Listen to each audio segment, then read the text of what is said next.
Okay, hello everyone. We'll just give it a few moments. I can see that you're slowly sort of coming in to the room and connecting to the audio.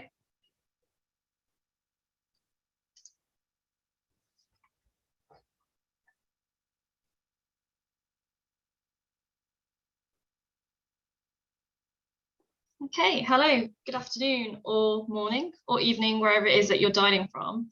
Thank you for joining us for our LGBTQ plus on the Oxford MBA, and happy Pride. Apologies for our lateness. My name is Mandeep Mahal and I'm one of the recruitment and admissions managers in the MBA recruitment team at Saïd Business School, and I'm delighted to be joined by some of our current students in our Pride at SBS Club, who will be able to speak about some of the LGBTQ plus initiatives at Oxford and some of the work that they have been doing. And I will ask them to introduce themselves in a few moments. We will have time for some questions, so please do pop them in the Q&A, not the chat, and we'll try and get to those. I also want to make you aware that the session is being recorded and we will be following up with everyone who has registered with the recording. Before we do get into the panel discussion, I want to spend a few moments speaking about the Romba Fellowships.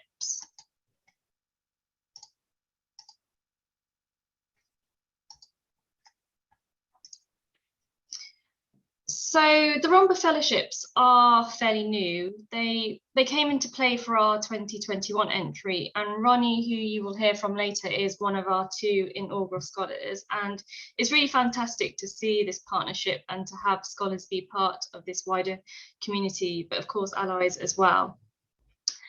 There are 2 awards every year towards the MBA fees. It's open to everyone and it does not matter where you're from. So it doesn't matter about your gender identity, expression, race, ethnicity, and sexual orientation. It is open to all. The eligibility for the scholarship and for you to put in a strong candidacy for the award, we are of course looking at academic elements, so your GMAT, your ability to demonstrate a strong application and a strong purpose for why it is that you're wanting to do an MBA.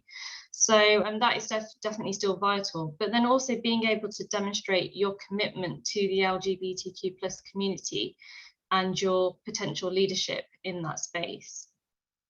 So there is an essay that is required at the point of application to apply for the scholarship, and you are required to answer 2 questions. And those questions are, have you contributed to the LGBTQ plus causes and impacted the community? And then also, how do you plan to use the Romba Fellowship to impact your time at Oxford? So being able to demonstrate your commitment and leadership or potential leadership in this space is key, and you'll be able to hear from Ronnie, one of our scholars, in a few moments on her experience of applying for the scholarship and also being a scholar and part of the community. In order to be eligible for the Romba Fellowship, you do need to apply by our stage 3 deadline, which is in January. So we typically have 4 stage round deadlines, and stage 3 falls in January. You do need to ensure that you submit your Romba essay at the point of your application.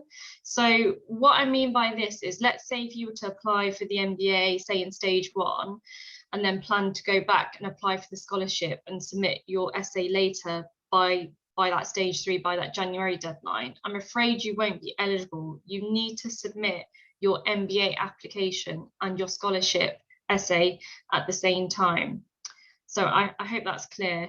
Applications for 2023 will be opening on the 1st of August. So please do keep an eye out for our applications days deadlines. They will be communicated shortly. So this is a joint partnership between Romba and Saïd Business School to enhance and extend the school's existing LGBTQ plus network. And I think this brings me on actually to our Pride Club, and we're going to hear from some of our current students. It's been really great to see over the past couple of years the work, the engagement that Pride at SBS Club have done. I think there does remain lots of work to be done, but it's great to see some progress that is being made over the past couple of years. So what I'll do is, apologies I did skip past this slide, but I'm going to ask turn it over to our panel. And I think if we can start with some introductions first. So, Ari, can we start with you, please? Yeah, absolutely. My name's Ari. I use he, him, or they, them pronouns. I'm currently wrapping up my studies at the MBA. In the past, I worked as the mental health lead at a medical staffing agency, where I focused also on issues of diversity and built quite a few trainings as promoting support for neurodiversity, something that really matters for me. Perfect, thank you. And then Alejandro, if we come over to you. Of course. Hi, my name is Alejandro Arroyo. I use pronouns he, him, his, and I'm originally from Mexico. But yes, just like Ari, I'm finishing up my MBA this year, and my background is in brand and innovation strategy, and that's something that I will continue to do. I mean, you know, with a little twist after my MBA. Great, and then Noah, we can come to you. Thanks, Mandy. So I'm Noah. I'm originally from Canada. I worked in financial services at PwC prior to the MBA, and I came here to transition into more of a technology-oriented role. So I'm sad to be graduating, ending the program, but excited for what's next.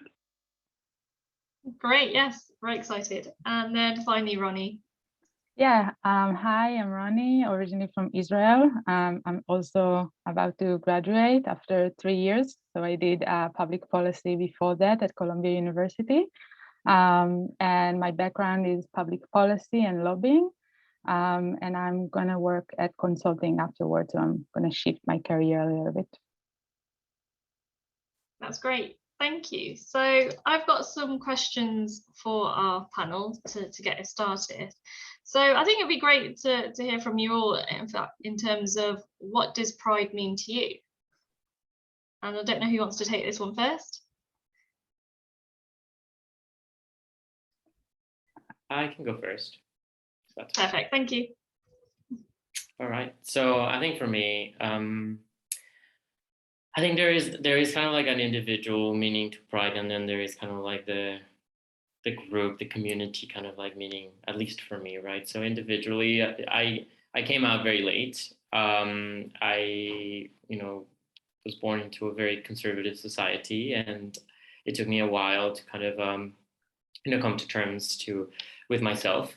And for me, I think pride is just a reminder that I kind of like fought for for myself and for what I really wanted to do with my life and for who I really was, and express that with everyone. So it's always a reminder that that it's more than okay to be myself, and that I'm very proud of it. And I think in the community aspect, gosh, it's just really exciting to see how far we've come. And I mean, there's still a lot of work that needs to be done, but it is a celebration and a reminder that we're all in this together, and that we have each other's backs, and that it's really a pleasure to be part of this community. Great, thank you. I think Ronnie, Yeah, I can continue. Yes. I'm very touched by Alejandro. Yeah. Yes, that was I also came out late, and I feel that every year I'm taking pride to a different aspect of my life. So I think MBA gave another layer of how I see pride, or what I'm gonna do with it in my life. But more like on a personal level, like pride, or like the proud group, the LGBT group at Said was my best friends, and this is like the social group that I love the most. We have a very active and vivid Telegram group, and to be honest, everybody wants to be part of our group, straight, gay, it doesn't matter. And like for me, that gave so much to this year, knowing that I have this group of friends, and that we are very close and united. That's great, thank you. Noah, if I come over to you next. Yeah, no, these have been phenomenal answers. Yeah.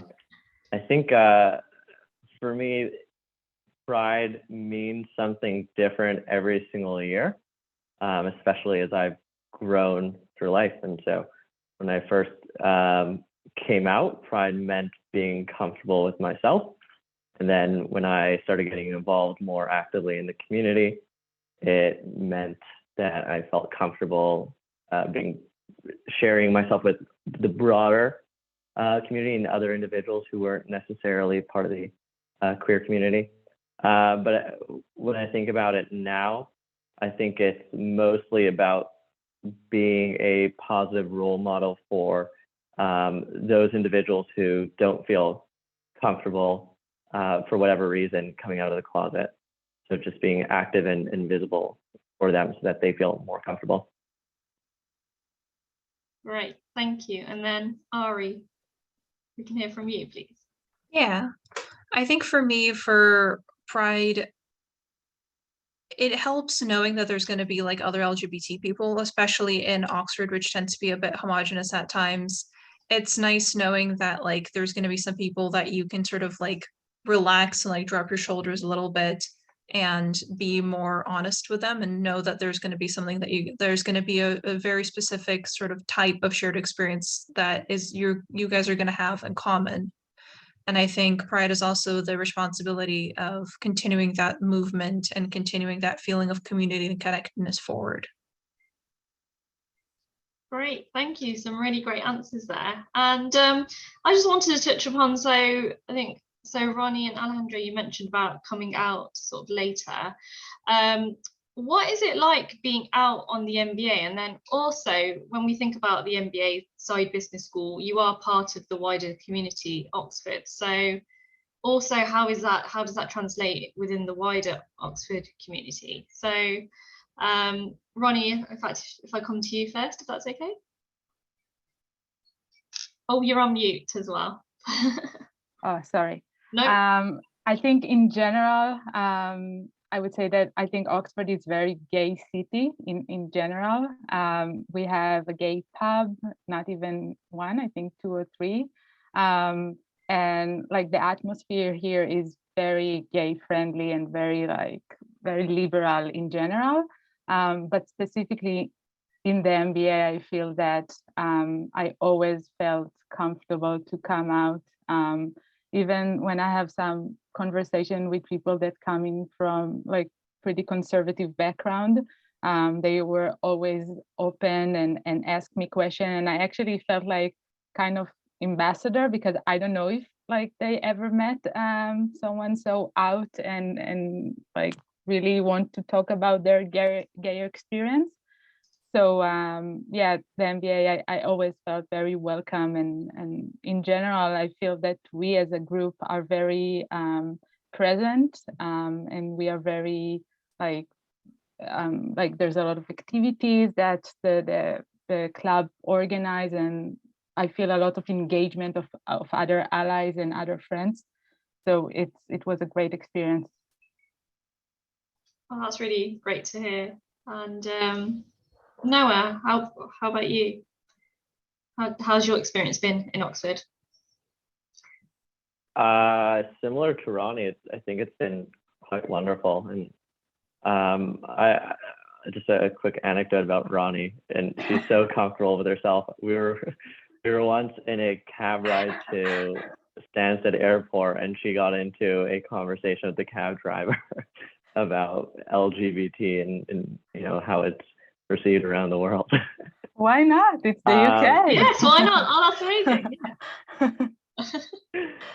Yeah. But it's been wonderful, and I think I haven't felt excluded in any way, but quite the opposite, where I am constantly being asked about my partner, and people take and express genuine interest about me and my personal life. So it's been quite amazing. Yes. Oh, well, that's really amazing to hear that you've not felt excluded. And yes, I think it's great that Oxford, I think for some they might have some presumptions about Oxford. So it's great to hear that so far that the experiences that you've had have been positive. Ari, what about you? How has your experience been in Oxford and on the MBA? Yeah, I would say so. I would say I'm a little bit spoiled because based by my accent, I'm coming from Seattle, which is a very, very, very queer city, and I lived in like the gay district of it. So coming from that to Oxford, I definitely feel there's less queer representation than like where I'm from necessarily.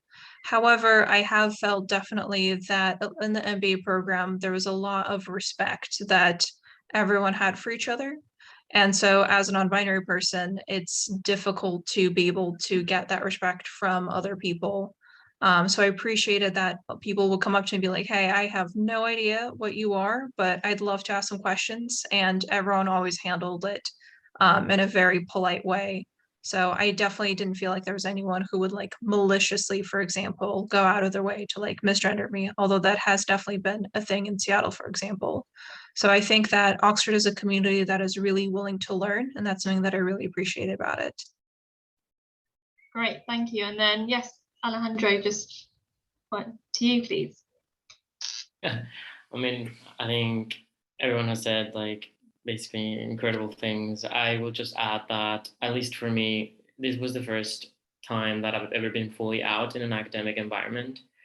And I was a little nervous because I just didn't know, like, well, oh gosh, like, how should I behave, or how should I kind of like present myself, or like, and gosh, it was, I mean, like, I never had to worry about that. Like, I immediately, got into a group of, my closest friends, as Bronnie was saying, like, the LGBTQ plus community here at the MBA. I mean, they're my first line of defense. They are my support group. Like, if something happens, like, they're the first ones I'll reach out. But at the same time, though, I think like everyone else, outside of private SVS or the queer community, they are so incredibly friendly. They are so willing to learn, as Ari mentioned. And I think we are also very, very active in teaching them. I think people are quite curious, and we're doing a really good job in like explaining and ensuring that we make the MBA an environment that is not just friendlier for us, but also friendlier for other minorities. And I think that's lovely to see. Perfect. Great. Thank you so much. So, Ronnie, I'm going to come over to you now. So you are one of our first inaugural Romba scholars. So what do you think made your application successful? Well, you should say that, not me, but I would say in general, so I'm coming from a background, I was an activist in the LGBT world in Israel. In Israel, we don't have full LGBTQ rights. So I lived in this environment where I cannot marry a woman in Israel, for example, or I don't have full rights in my own country. And I think that generates like the activist side of me. Like I organized protests at the time, and I was very involved like in legislation in the Israeli parliament. So I really lived this arena. And then I think when I applied for the Romba scholarship, I tried to see how I can take my social background and bring it to the business side or combine it. And I don't know who is in the audience because we actually cannot see your faces, but even if you are coming from like business background, I think the key here is to understand how to combine like social cause with business. And it can be in any industry and in any company, it doesn't matter. But I think for me, at least, doing just business without looking at this side or doing just the social aspect, which is my background, is not enough. It's not stand alone. So I think that's the key, at least for my application. Probably, Mandeep, you know better. Who are you looking for?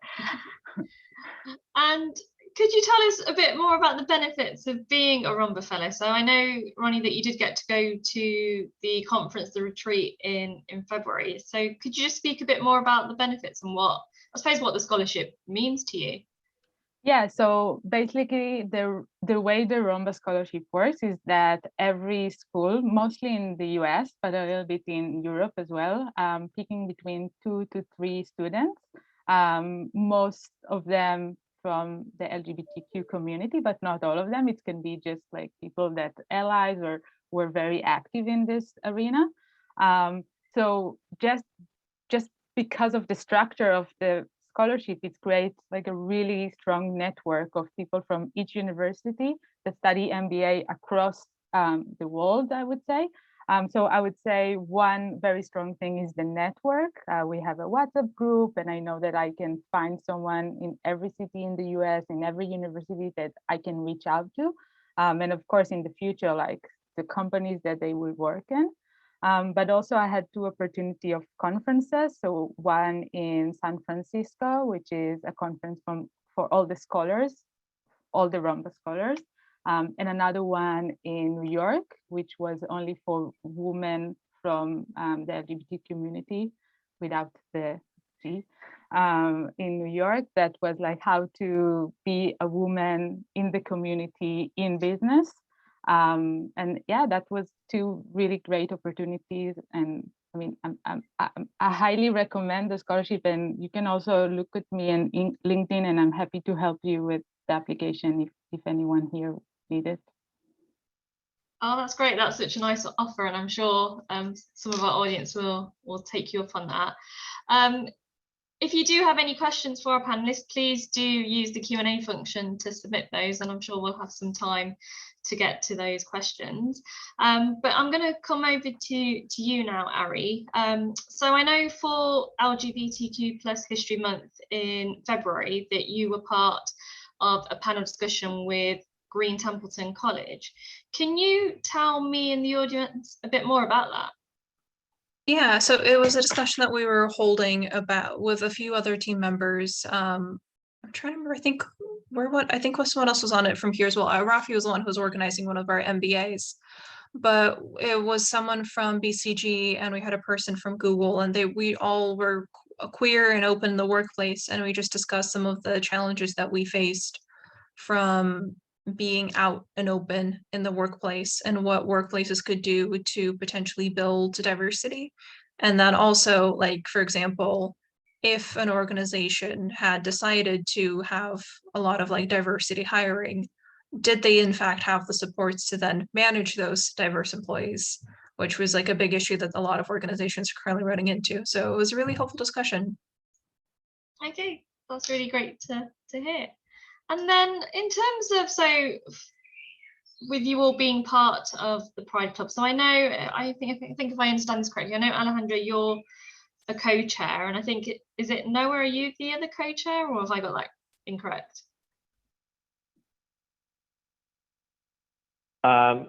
Ari as well, and then right, Ari as well. Andy, Apologies. Right, so you're all able to join us. Right, so the 3 of you are co-chairs of the Pride Club. So can you tell the audience a bit more about what it is that you've been doing this year with the Pride Club? So some of the initiatives. I can start talking, and then yes, Ari perfect. or Noah, if you have anything else to add, please do. I think we got together at the beginning of the year, and we basically wanted to make sure that we built community not just within the MBA, which I think that's something that we've successfully done, but also kind of like how can we establish relationship with other schools in the area, and I think that's also that we've successfully kind of built. I mean, obviously there's work to do, but we established a really strong connection with LBS, Cambridge, and even other schools within Europe. And I think that's been wonderful, not only because of meeting new people, but also the connections, networking, and sharing interesting information about LGBTQ recruiting, or kind of like opportunities within that space. So at least I can tell you that building community within and without has been one of our focuses this year. We also put together a very exciting agenda for LGBT History Month, where I think every week we had a focus of which specific country we were focusing on because we want to talk about like LGBT all over the world. And we would have these like little like lunch chats or movie nights. And Alejandro kindly hosted the one for Mexico as we wanted to talk about like LGBT rights in Latin America. Oh, perfect. So which other countries as well did you do sort of over that month? It was Latin America. It was I think we had to miss India because we had issues with like assessment week being in the middle of LGBT history month. Russia, and I think that was it. Oh, and a little bit through the US because we had another recommendation there. And then I'm also in the mix of trying to get my generation to come for July as well to round out LGBT history month or LGBT month, Pride month. There's too many. Well, there's not enough, but you know. Oh no, that's great, thank you. And yes, I think on the MBA it is an intense year. You've got assessments and things. I suppose it's hard to juggle that around with some of the co-curriculars. And Noah, is there anything that you'd like to add? Yeah, the only other thing I will add is that we also got connected to an LGBT focused VC syndicate who was able to connect us with queer founders. So we had a couple come on campus to speak to us about what it's like starting a startup as someone who's representing the LGBTQ+ community. Oh, that's amazing. That's great to hear. And so who were those founders? What? I forget the exact names. One founder was in the crypto space, Jonathan Hess, I believe. And so he's starting a business to help value crypto assets for more institutional investors. And then the other founder, her name was Amy Yang, and she founded a food tech company that was removing carbs from bagels and other carbful items. Oh, sounds good. Thank you. So then, can you tell us a bit more about the community? So I suppose the wider community as well. So beyond the class and beyond the club. So Ronnie, I can come over to you first. Yeah. So basically the way it works at Oxford, you always have 3 layers. So you have the school, which is the business school, the MBA, which we have very strong queer community. And then you have the college. So I'm, for example, at Exeter College. So I also have very queer group at Exeter that they are doing stuff. And there's the higher level, which is the university itself, which there are like, for example, we have the Pride Parade and some like really high level events. And I think each of us, I mean, for me at least, the MBA group is the closest. This is the people I see every day and I go out with, but it's also nice to have more groups of queer people to be part of. Yes, I actually forgot the question. I hope that answers what you asked. Yes, so it was about the community, so the wider community. So okay, so that's beyond good the answer. MBA class as well. So no, I think you've touched upon that in terms of your college with Exeter. Yeah, so that's my queer community, and I also have the aspect of Romba, but for me the MBA queer are my best friends. Yeah. Oh, okay, great. Noah, how about you? Yeah, similar experience to Ronnie. So just to add, so I'm at New College. We also have at New College in our MCR, which is the middle common room, which is basically anyone who is a postgraduate or coming for a second degree. We have our own LGBTQ+ representatives on the MCR Council who organize events throughout the year for queer folks within New College. The highlights are for every single term they do a dinner within the beautiful New College dining hall, and so it's a great way to just connect with everyone else. And then Within the broader university ecosystem, there is a fairly active LGBTQ plus community, and they really emphasize the queer and the plus, because there are activities pretty much, I think, every single day. There's like a fun little acronym and name for different parts of the family. So yeah, there's always a lot going on. Okay, and Ari, what about you? Yeah, so I think definitely the Oxford LGBT group has been amazing. There's also the general Oxford group, and I just get their emails, and they have plenty of events constantly, and I love a little term card. There's Lineker actually was missing in LGBT art for a bit. I debated volunteering for it, but then I realized that I'd never sleep again. So Lineker could do better, but the Grand Oxford network is amazing. Yeah, there's events almost every day. And then Oxford is not far from London as well, and there's a lot of LGBT stuff happening in London as well. So if your goal is more of like activism or giving back to the community, communicating with the London network is amazing. Great, and then Alejandro, from you. I think I'll just add that I think one of the beautiful lucky, I guess, one of the luckiest things to be embedded within the Oxford community is that you have access to a lot of really interesting lectures, and the university puts together incredible lectures that are open to the public that deal with LGBTQ plus issues. Throughout History Month, they did an incredible job, but also, throughout the year, they definitely explore a lot of topics. And and it's also a beautiful way to kind of like go to different colleges, because they're usually hosted by different, colleges or faculties around the university. So overall, I think it's quite a holistic experience. Like, you can have fun, you can, connect, you can, look for a job even, but also, understand and analyze, from a more historical perspective, what it means to be part of the community.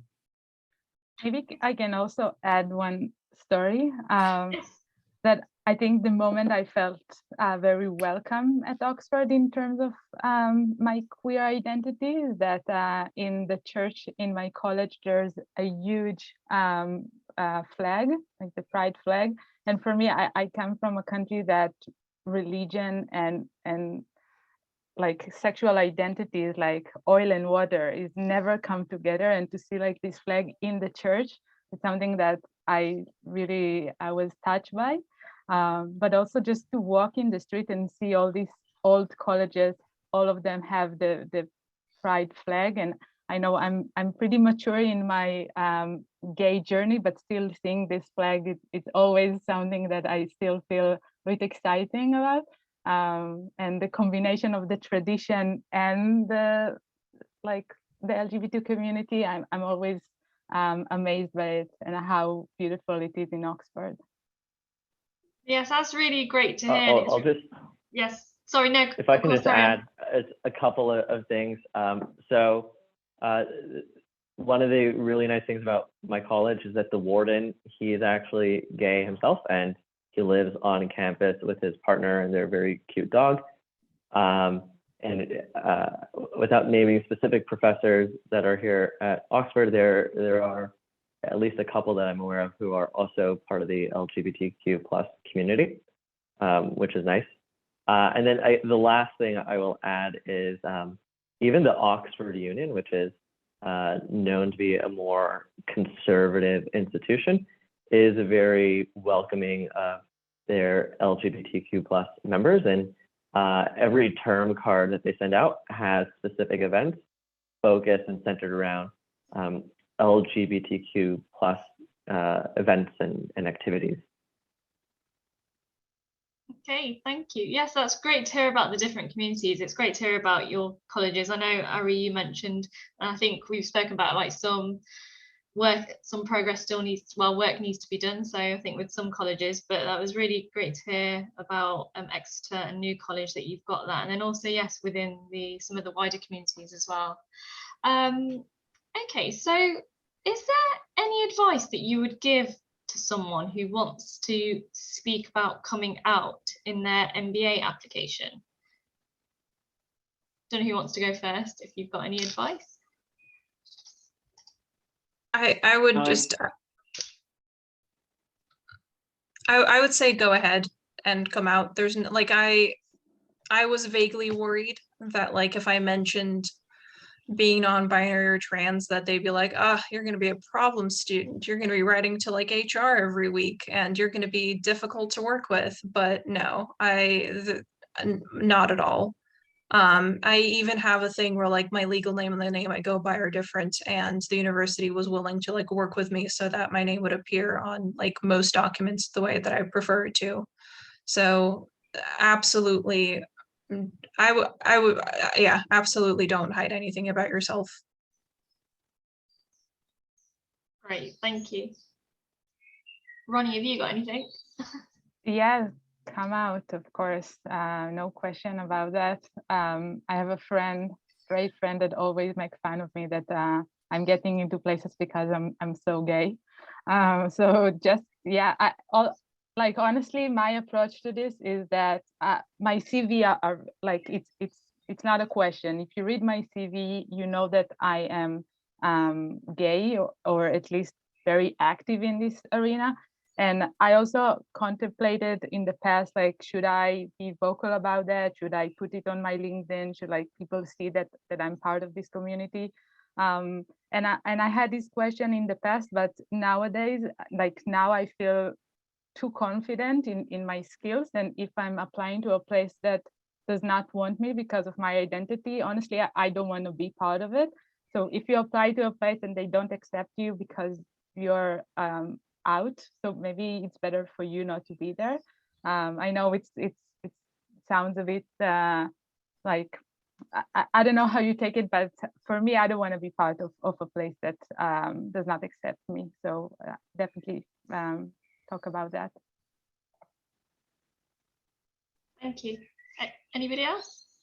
I just say that I think, like, obviously, I mean, we're talking about, you know, like, or either our gender identity or sexual preference, but I also would like to, you know, remark that it's obviously one aspect of who we are. I think we're, you know, the three people that are here with me are brilliant, and I think like that's also a reminder that yes, of course, we need to be proud of who we are, and but also to remind ourselves that we are so much more, and that the beauty about Oxford is that, you know, you are able and you are encouraged to explore the many facets of your life, and you will be supported, you know, accordingly. Great, thank you. Yeah, and if I can say about what Alejandro just said, so in the past month, I applied for jobs like all of us, and I got a tip from like someone very senior in one of the consulting firm I applied to. He told me like, talk about your gay and identity in the interview, like they have queer community, they will like it. But I didn't feel comfortable about that. I want to be very professional. I want to do the business side of it, talking about the case. I didn't want to talk about my social activity, and I didn't feel comfortable like talking about that. So I decided not to mention it at all in my interviews. It's not hard to know because of my CV, but I just didn't want to put the light. So I agree with Alejandro, it's your choice where to bring it or not. And often when you're talking about that, that's going to be the center of the conversation, and it's your choice. You don't need to always put that in front of everyone. So just do whatever you feel, and if your application feels more right to you without talking about your identity, I think it's also very valid. But yeah, I will also add to that though, that it is important to take care of yourself first, but anytime that you are open about your identity in public, there's usually some other like queer person that's not ready yet, that's going to feel a little bit more comfortable with being themselves later down the road. And even if it seems like a small thing, it's getting us closer to like the goal of getting the LGBT people to be more accepted and normalized. Great. don't know if anyone else has got anything to add to that. Otherwise, we can turn over to some audience questions. I can see that we've got 2 already, and if you do have questions, please do keep them coming in the Q&A.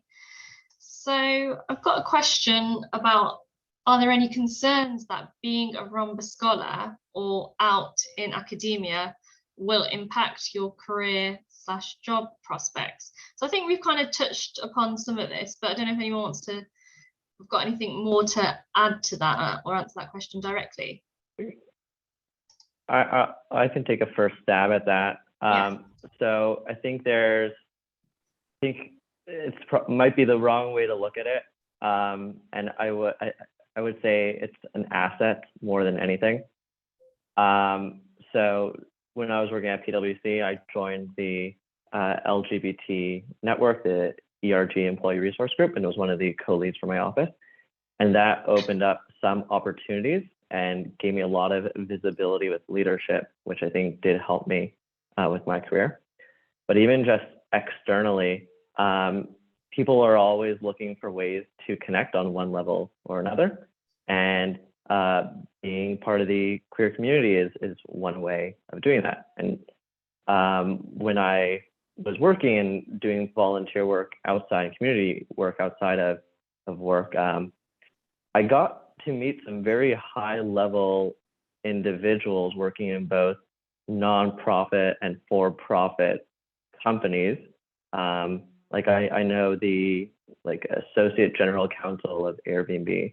I know people working at high levels of Visa, one of the organizers of Burning Man, if anyone here is from the US. But it's a really great way to network and meet people. So I would look at it as an asset and a way to stand out a bit.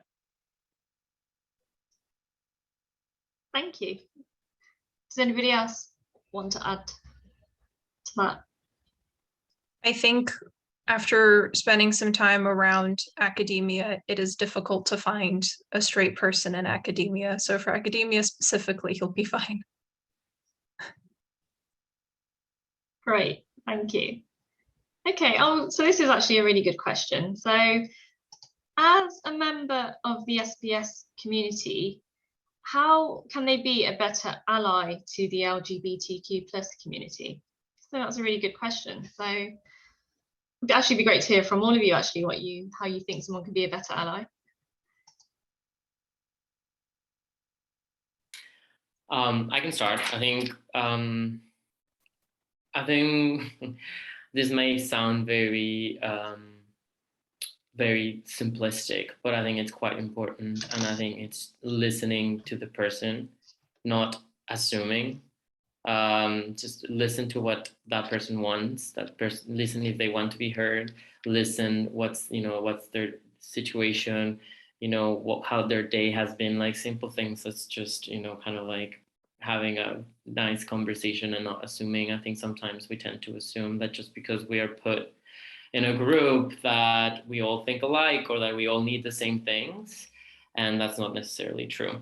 So just again, taking the time to understand what each member of the community wants or needs, or their story. I think that's very important. Great, thank you. I can add to it, maybe to also look or try to look at the world with LGBTQ+ lens once in a while, because as a minority, and LGBTQ is 10% of the population usually, so we're living in non-LGBT world, which means that the mainstream or the way we are talking in the media everywhere, it's always the assumption that we are talking to straight people. And I think it's nice to be around people that address it, or even the way they speak, they are not assuming your pronunciation or your gender or your partner, asking instead of where's your boyfriend, or just ask either boyfriend or girlfriend, very, very simple thing that I like when like people don't assume that I'm dating men without asking me first. So just in general, maybe try to look at the world with more like queer lens. But also there's the obvious things of coming to events and support and be vocal about it. Yeah. Great, thank you, Ronnie. Anyone else got anything to add to that, or we can go to the next question? Okay, we'll go to the next question.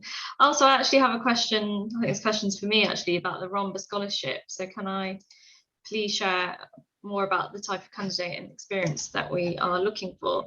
So I think we did touch upon the Romba Scholarships at the start of the webinar. So I'm not sure if you may have arrived later. The session has been recorded though, so we will follow up. But in terms of the eligibility requirements for the Romba Scholarship, so of course, as an MBA applicant, we are looking at certain strengths for your MBA application, so thinking about the criteria that we have for that. But in order for your application for the Romba Scholarship, in terms of we're looking at your ability to demonstrate your commitment to the LGBTQ plus community, and I suppose your potential leadership in that space. So there are, in the essay for the scholarship, you've got some questions that you need to answer. So about some of how do you plan to use the Romba Fellowship to impact your time at Oxford, and then also how have you contributed. So Ronnie is one of our Romba scholars. So Ronnie, is there anything, and I know that you did speak, I think I did ask you about sort of any advice or any tips that you would give to anyone who's looking to apply for the Romba Scholarship, and you did say make sure that you do apply. It's a great scholarship. Is there anything else that, just whilst we wrap up, is there anything else that you'd like to add on that? Well, I guess the people that are listening to us apply at the same time to more school or more scholarships. So my recommendation would be to write a specific essay to each scholarship. I know it's very easy to do copy paste, and of course I've been there. I applied for multiple school and many scholarships, trying to maximize my chances.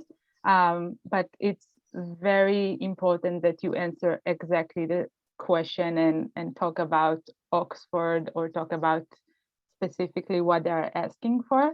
And I think, yeah, just make sure it's not too general. Talking about specific thing is always good thing in applications.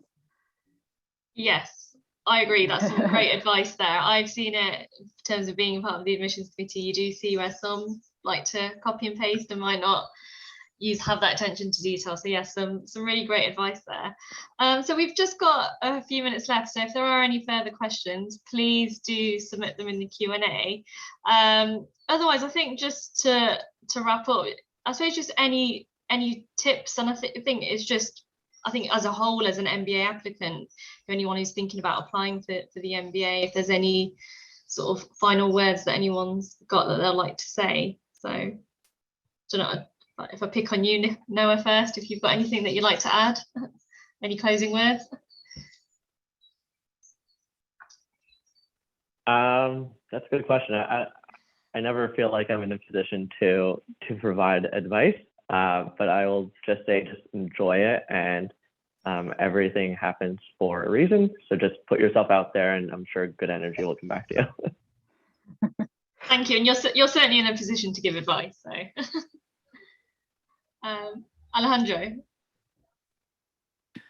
No, I agree with Noah 100%. I think I mean, I don't know if I would consider the GMAT fun, but I definitely think that the rest of the application is an opportunity to reflect and to celebrate what you've done and what you've achieved. And it's also quite, I mean, I don't know, maybe because I'm a very emotional person. So for me, it was like, whoa, wow, like, you know, where do I see myself? Like, what do I want to get out of it? Like, it was a nice opportunity to reflect about every aspect of my life, and that got me excited. So enjoy the process, and maybe it's time that you to do, like, you know, some hard thinking and reflection, and honestly, those those applications that are more authentic, I'm sure they're much more powerful. Obviously, Mandeep will, have more into it than me. Yes, absolutely. And yes, it's great. It is certainly a self-reflection piece. So yeah. Okay, Ronnie. No, and Alejandro are like the sweetest. I did not like the application process. Just try to suffer the least. It's not fun. I suffer. Just have a good mentors by your side, someone that you trust to give you good tips and read your essays. Try to be efficient with your time, and yeah, get rid of it as fast as you can. Sorry, Ale. And then Ari, just finally to you, if there's anything that you'd like to share. Yeah, similar to Roni, apply early. I applied as like a stage 3 or 4 applicant because I didn't think I was going to get in. And I was just like, yeah, whatever, Oxford, they're not going to take me. Like in the questions where they're like, what makes you think you're a good candidate? I wrote, I don't, and then cried for like an hour and then kept writing the essay. So, but yeah, started early because the process takes forever and the visa stuff takes forever and getting everything sorted takes forever. So give yourself plenty of time and apply early. Okay, thank you. And you are good enough. You're here. So, but yes, good advice in terms of applying early. And applications will be opening shortly for 2023. So there will be opening on the 1st of August, and we will shortly over the next few weeks communicate our stage deadlines. But I think that I'll bring this session to a close now that we're getting to 3 o'clock. But thank you so much to our panelists. So thank you to Noah, Alejandro, Ronnie, and Ari for giving up your time. I know it's been a busy year and you're coming towards the end of your MBA, and I think you're all going off to do different things during Trinity term. So I really appreciate you giving up your time to be here. And thank you so much for everyone who's dialed in today. I'm sure that you found that conversation informative, and best of luck as you start working on your MBA application or your MBA journey. And otherwise, just want to wish everyone a happy Pride. So thank you everyone, and goodbye.